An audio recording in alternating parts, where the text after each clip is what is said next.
Shkruar nga Fatos Tarifa. Sot unë deklaroj hapur votën time të fshet që do të jap më 11 maj. Vota ime do të shkojë për zotin Fatmir Xhafa.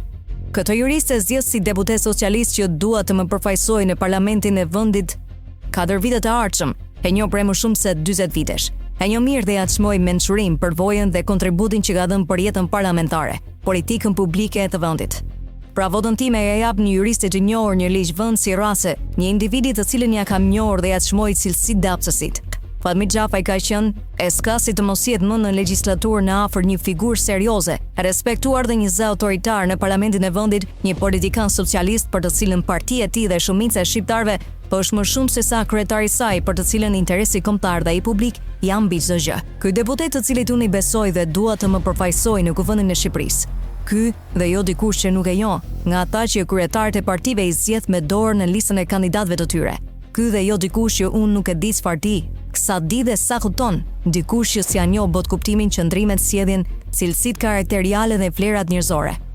Ky jurist i njohur dhe jo një farmacist, një gazetar, një psikolog, një ginekolog, një dentist ose dikush që, edhe pse është diplomuar për shkenca politike për marrëdhënie ndërkombëtare, ka krijuar një agrobiznes në qarkun e vet dhe padyshim do të vazhdojë të jetë i lidhur me ato biznes dhe nëse zgjidhet deputet. Në listat e kandidatëve për deputet këtë vit ka më shumë se sa të fundit.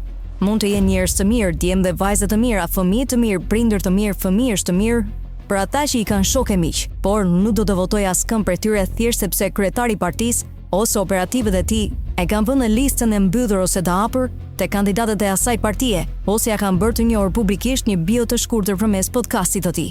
Në fakt më është dukur jo si një risi tek marrëdhënia me publiku nga ana e kryetarit të socialistëve, një është edhe kryeministër, por me orë të tëra pash të mësonte në studion e podcastit të tij biografinë familjare e politike të shumë prej kandidatëve, që ai veti ka vënë në listat e partisë që drejton.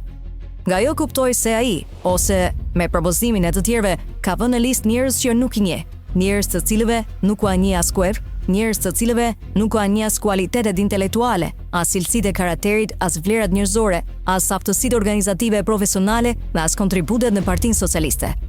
Këta do të jenë deputetët e Partisë Socialiste në parlamentin e ardhshëm, por unë druaj se ata do të përfaqësojnë votuesit socialistë të këtij vendi.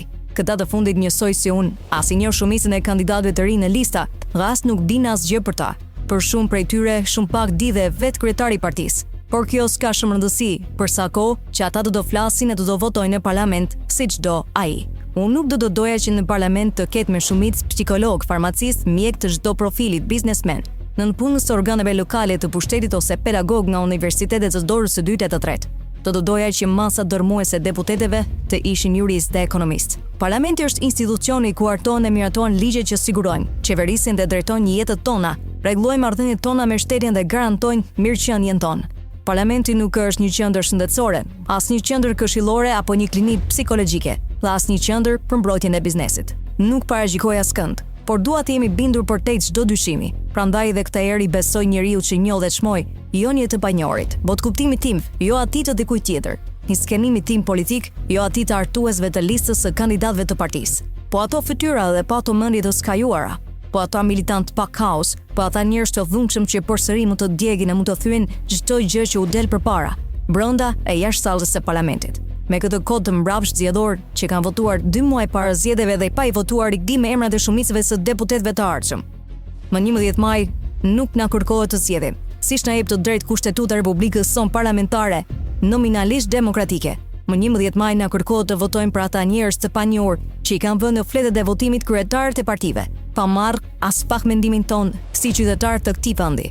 Ndaj unë refuzoj të jap votën time një kandidati të panjohur dhe zgjedh të votoj për një kandidat që unë e njoh mirë.